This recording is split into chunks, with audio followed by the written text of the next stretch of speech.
Hey guys, I am gonna take you through one of my favorite stretches specifically for the hips. This is called a couch stretch.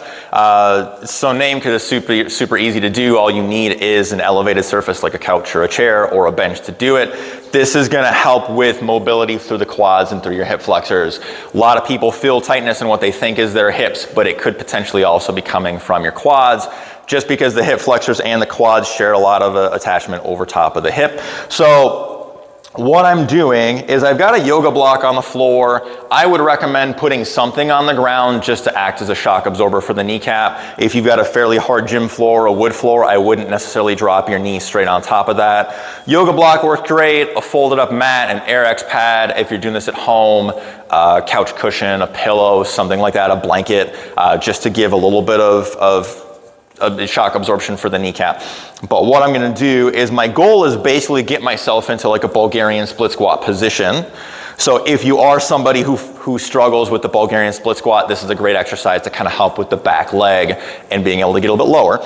But I want to get whatever I'm gonna put my knee on, I want it as close to the bench or as close to the couch or the wall as I possibly can get it, so that I can get the most range of motion back here. So I'm gonna get my foot up, I'm just gonna drop down, and I wanna try to bring my knee as far back this direction as my hip will allow me to. But what I need is I have to be able to come upright, and I need to be able to keep a neutral spine.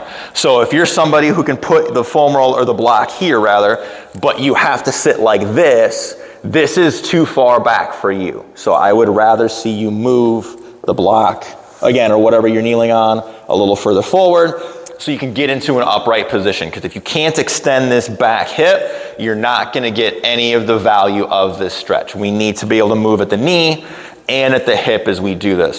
So once we find our spot, I wanna take this two different directions. First, I want to drive a little bit more on the knee flexion side of things. To do that, this is me a little bit more quad focused. To do that, I'm going to push my butt back into my heel. And again, I'm staying super upright. The hip position is not changing. All I'm trying to do is flex that knee more and more until my glute and my ankle are hitting each other. Now, if I'm getting into this position and it doesn't feel like it's all that much of a stretch, this is where I would try to reposition and get myself a little bit further back. Once you find that end range where things are feeling fairly challenging, that's where you're gonna hold that static position, deep breaths. You can set a stopwatch if you want, but my preference with a lot of stretching drills is just hold them for breaths.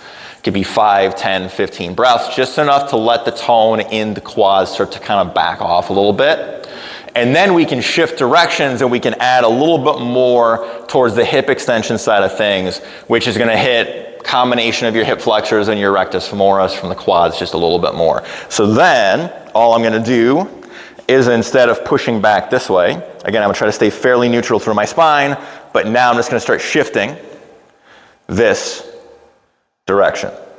So a lot of people will do this stretch, but just with the foot on the floor purely for the hip.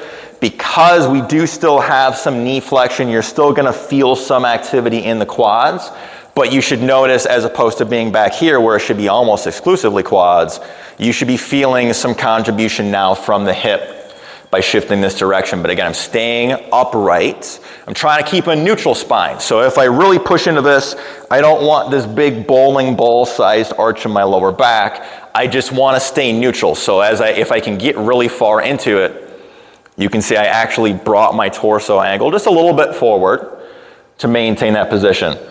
Same thing, give yourself 5, 10, 15 breaths, whatever you need, and then just work back and forth. Make sure that obviously you do both sides in each position, just so you're getting a little bit of, the entire stretch through the hips into the quads.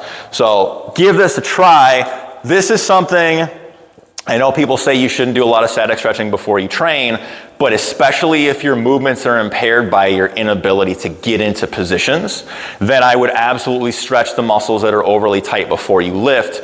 It might make them a little bit weaker, But if it allows you to use a better range of motion and keeps the stress where they belong, then doing that before you start training or between sets is absolutely an appropriate place to do it. So we're not just worried about power output and weight on something like this. We need to make sure we're getting the most out of the exercise. So give this a shot. Make sure you like the video. Let me know in the comments what you think, and make sure you subscribe to our channel.